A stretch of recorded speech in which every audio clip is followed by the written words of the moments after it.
Live from the KDKA Broadcast Center in downtown Pittsburgh, this is KDKA TV News at noon. The National Weather Service is in Indiana County today to determine whether a tornado touched down. Good afternoon, I'm Nathan Mutale. Severe thunderstorms ripped through parts of western PA over the weekend. And I'm Kenyatta Little. Firefighters say that several trees snapped near the town of Indiana. On Sunday, on EF, one tornado touched down in Butler and Armstrong counties. Back in October, the Tree of Life shooting took place 8 months later. Members of the Jewish community continue to grow and learn from the event. Here with more of the story is Nathan Mutale. I remember being down there when it first happened. I was down in Squirrel Hill, and to see how people actually rallied together. You know, even in Squirrel Hill and Pittsburgh, especially, you hear about this a lot with Pittsburgh, that, we all, we may be fighting a lot, but we all love each other. And I saw so much that, not just with the media, the media was very tactful too about the whole thing, but also I saw people coming from, the Muslim community and the Catholic community and the Jewish community and all coming together. That kind of unity has reassured Markovitz that despite the hate he witnessed, there is still a lot of love in the world. I've realized that life is short. I realized that it's better to do good in the world than it is to do something horrid like that. And also, I've also learned that if we all come together, good things can happen. Markowitz believes that for the world to get rid of hate, we need to get out of the negative mindset and love each other more. The best way to deal with hate, or I say the H word, I'm not going to say the word name. The H word is talk to your neighbor, talk to your friend next, talk to somebody on the bus. You're in an elevator, talk to someone who doesn't look or sound like you. And you'll realize we're really all about the same. Mr. Markowitz volunteered his communication company's efforts to help the Jewish Federation of Greater Pittsburgh in the aftermath of the attack. Reporting from Squirrel Hill, Nathan Mutale, KDKA TV News. No words have yet if the Tree of Life synagogue will ever be open for service. Police have not released the name of the man who was struck by a car last week because they have been unable to find his family. That is according to the Trib. Investigators say the man was crossing Salzburg Road near the McDonald's last week when he was hit.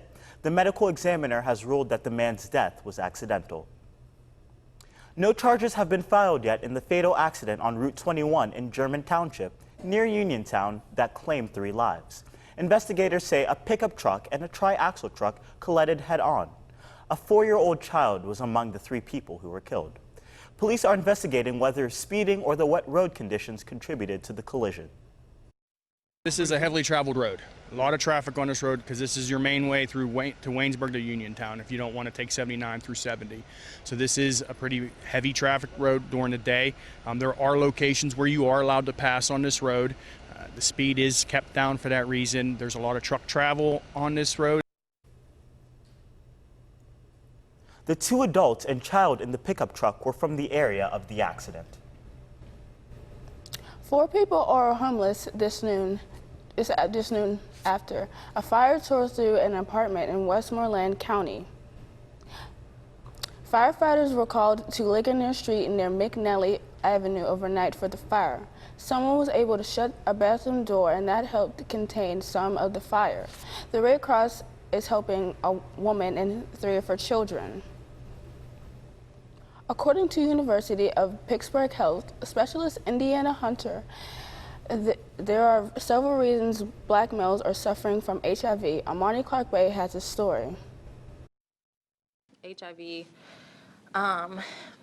as itself, as a virus, is affecting the black community a lot more than it's affecting others, but especially the black males. And I think it has a lot to do with stigma and a lot to do with miseducation and just how we discuss sex in general in our community. Communication can be a solution to changing the risks of black males with HIV, but there is more to it than that.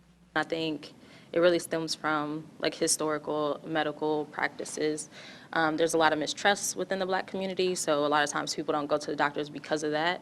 But when they get to the doctors, especially if we're talking about issues of STIs, STDs, and talking about HIV, There's a huge stigma around HIV as it is, and then you add the race aspect to it.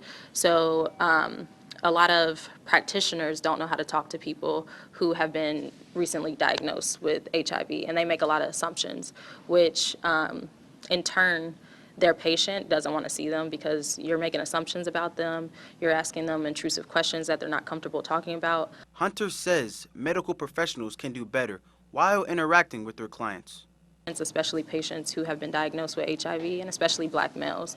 I think that as soon as they see a black male and then they tell the black male that of his status, they automatically make those assumptions about his sexuality or about drug use and drug abuse, and start asking questions more so about like insinuating that that person can do better as a person and as an individual rather than looking at like the systematic barriers. Miss India Hunter says there has to be more education to prevent the high rates of HIV in black males.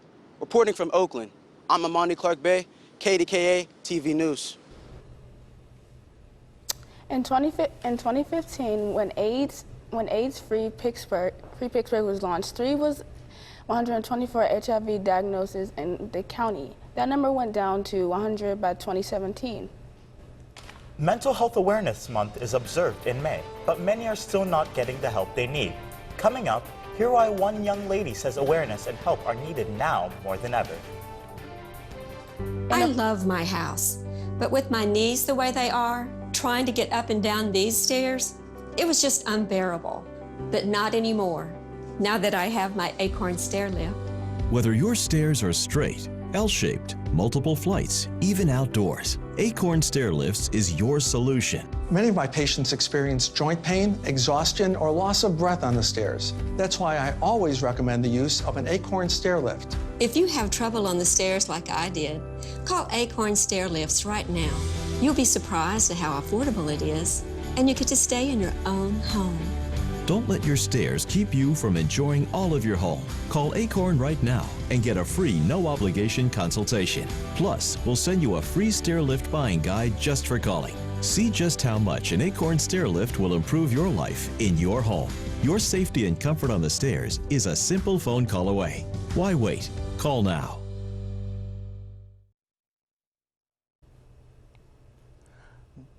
Mental illness is an issue that many people don't pay attention to or talk about as often. Kenyatta Little went out and investigated what the issues were and how they are solved. I think I was 13 when I finally found out about it, like exactly what the termination for it.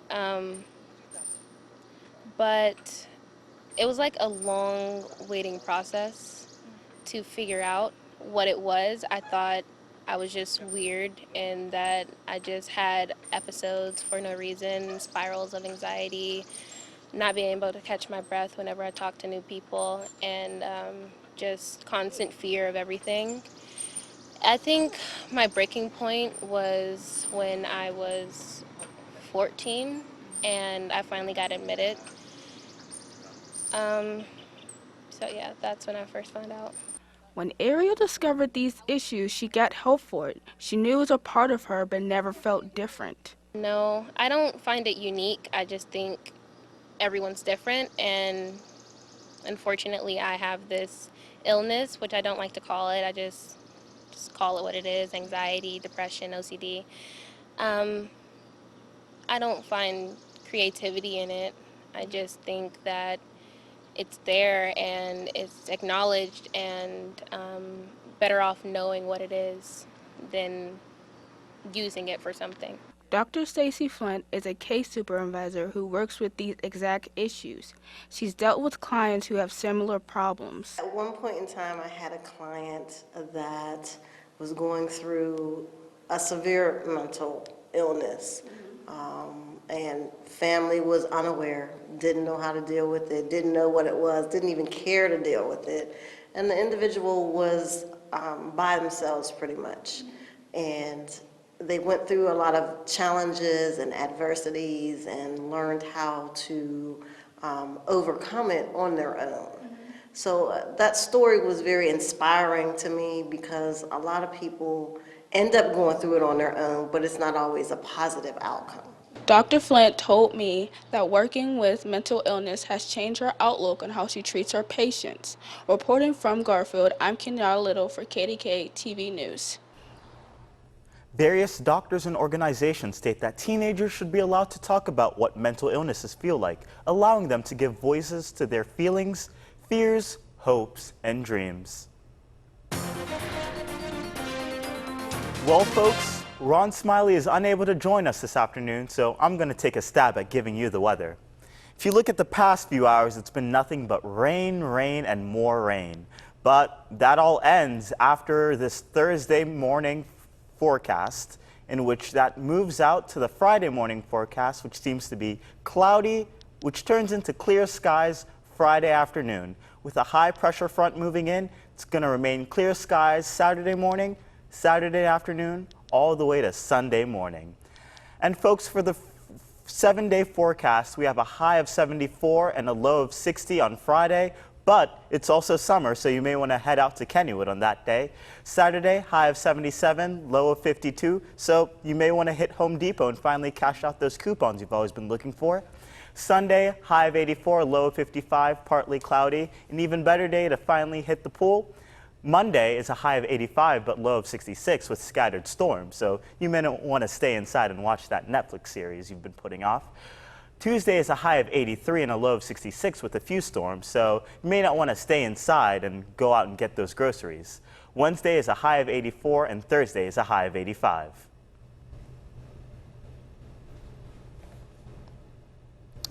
You guys can chit-chat for a couple seconds. Listen, that weather out there, I'm waiting for summer because it's going to come and I'm finally going to get those shades I've always been looking for. Yeah, I'm hoping that with summer I can do something more eventful. Finally hoping to take down those Christmas lights. Yeah. Okay. A new survey finds the Allegheny National Forest is the second best place to camp in the country. This comes from the website Hip Camp. The top spot on the list is Cape Cod, Massachusetts.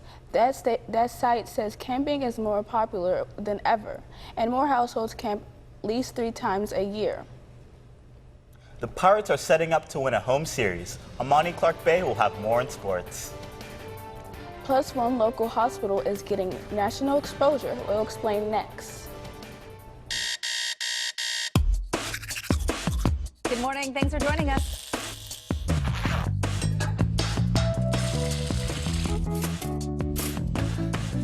Thank you for making KDKA part of your morning routine. Have a great day. If your home needs new replacement windows or patio doors, this is your chance to get them installed now, but not pay anything for 2 years. During Renewal by Anderson's July 4th window and patio door sales event, buy one window or patio door and then get your next one 40% off. And this is where the fireworks start. You won't pay anything for 2 years. Renewal by Anderson's windows are custom built in America, and using our exclusive Fibrix composite material, our windows are engineered to help make your home more comfortable and beautiful.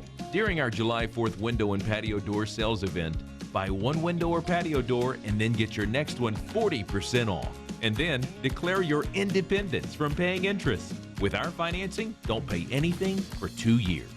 Renewal by Anderson sales event ends July 6th. Call and ask for an appointment during our sales event. 1-800-889-2929. The KDKA Sports Report is brought to you by Allegheny Health Network. Good afternoon. I'm Amani Clark Bay. The Bucks are back in action tonight at PNC Park. And if there is any time to get back into the race, it's this 5-game homestand. First 2 against Detroit, followed by 3 against San Diego. Now, the Tigers have one of the worst records in baseball, and their run differential is a whooping, -134. The Bucks have been getting offensive production. It's just the pitching that's letting them down lately. But that should get better soon. Now, they have to continue to hit, which has been somewhat contagious lately.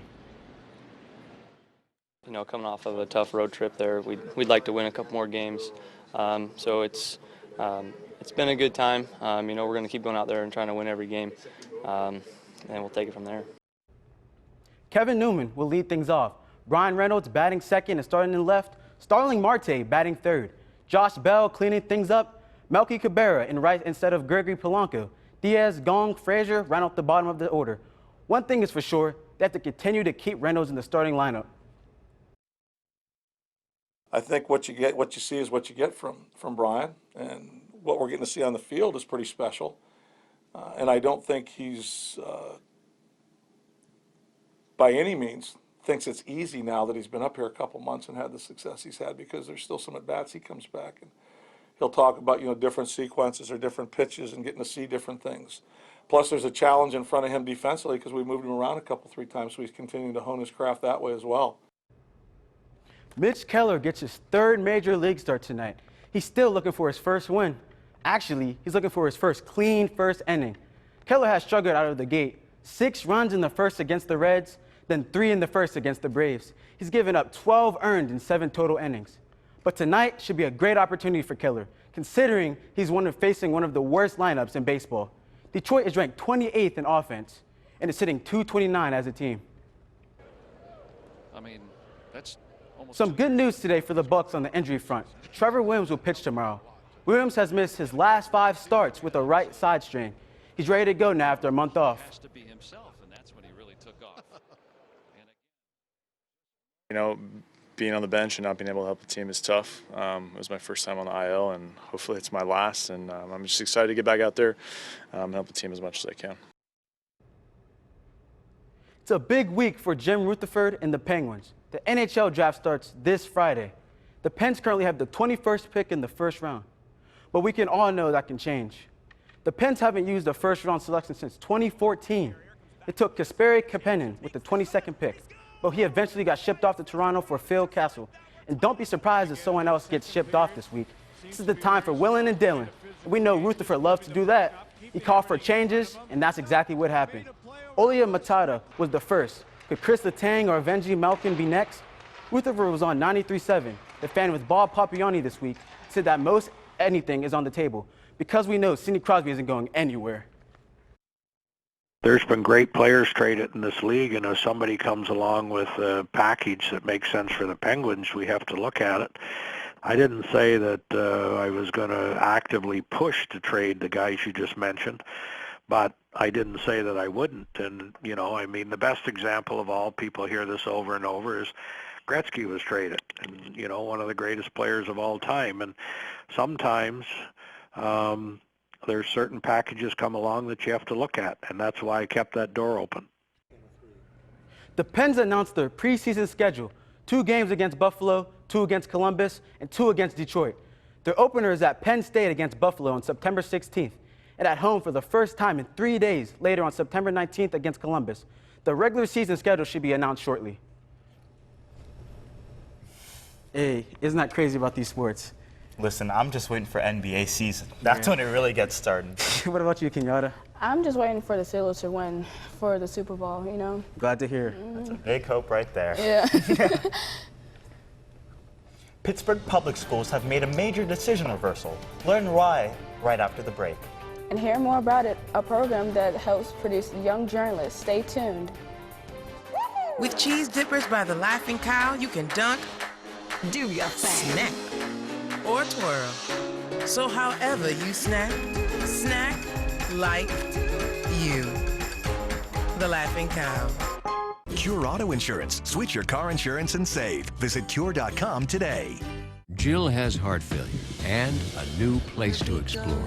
Jill has Entresto, a heart failure pill that helps keep people alive and out of the hospital. Don't take Entresto if pregnant. It can cause harm or death to an unborn baby. Don't take Entresto with an ACE inhibitor or aliskiren, or if you've had angioedema with an ACE or ARM. The most serious side effects are angioedema, low blood pressure, kidney problems, or high blood potassium. Ask your doctor about Entresto. Where to next? Get live interactive radar in the palm of your hand. Download the KDKA weather app now. UPMC Children's Hospital is one of the 10 best pediatric hospitals in America. That is according to new rankings from U.S. News and World Report.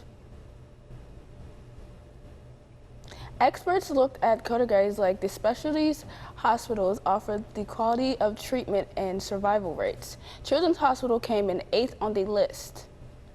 To see the full list, you can go to kdka.com/links.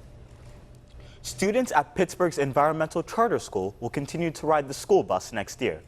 It marks a reversal from the district's previous plan. Students were set to ride Port Authority buses because of a driver shortage in the district. Now, the Post-Gazette reports that the school routes will be adjusted, and some students may have to ride bus rides as long as 90 minutes. Pickups will be staggered so drivers can make multiple trips. A unique program is helping shape the next generation of journalists. Special correspondent Chris Moore reports. The Pittsburgh Black Media Federation's Frank Bolden Multimedia Workshop is holding its 36th workshop at Duquesne University. Anthony Wiles attends Sewickley Academy and is one of the current students. I was extremely surprised at the article format. Now, I've been used to reading like newspaper and magazine articles, but writing them is very different than reading them, and it's very different than essay writing or poetry and other things that I'm more familiar with. Students learn how to write for the web, produce television news reports, and a podcast, along with handling the various social media formats. Deborah Todd is a former student of the program, working in the journalism field, and now assisting in teaching. I give back because it wasn't easy and because it built my confidence and it built my grit and it helped me be able to take criticism in a way that made me successful. And I want to see the students through that process and let them know that there's light and success on the other side. The communications manager at the University of Pittsburgh remains a journalist through writing for various national and local publications. When asked which side is easier in the workshop, it is definitely easier to be an instructor and to help and edit and guide them through the process, because when you're going through it, it can be a little intimidating. It's intimidating on purpose. It teaches you to do things despite being afraid and to crush it. Dr. Irvin Dyer, a past president of the Federation and a longtime instructor of the workshop, knows the workshop has produced journalists and others who have won national and international awards, like the Pulitzer, but says the workshop does something more. We see kids come out of here with confidence in themselves, they have a better understanding of who they are, what's happening in their communities, prepared to tell stories, to share those stories. So it works. Something Wiles himself is expressing in what he hopes to attain. A better understanding, number one, of myself as a writer, and a better understanding of the field of journalism. And as for why Dr. Dyer continues to work with students in the workshop, it's a lot of work, but it's rewarding and it's meaningful. I like to give back as others have given to me, and so it's work that I appreciate and it's work that I can put my heart into. From Duquesne University, this is Special Correspondent Chris Moore reporting. The program is funded by the Pittsburgh Black Media Federation, the University of Pittsburgh, and of course, this station. Graduation will take place this Saturday at Duquesne University Genesis Theater. That is the news for now. Thank you for joining us. Get the latest news, weather, and sports anytime at kdka.com. Thanks again for watching. We will see you this afternoon at 4. Have a good afternoon.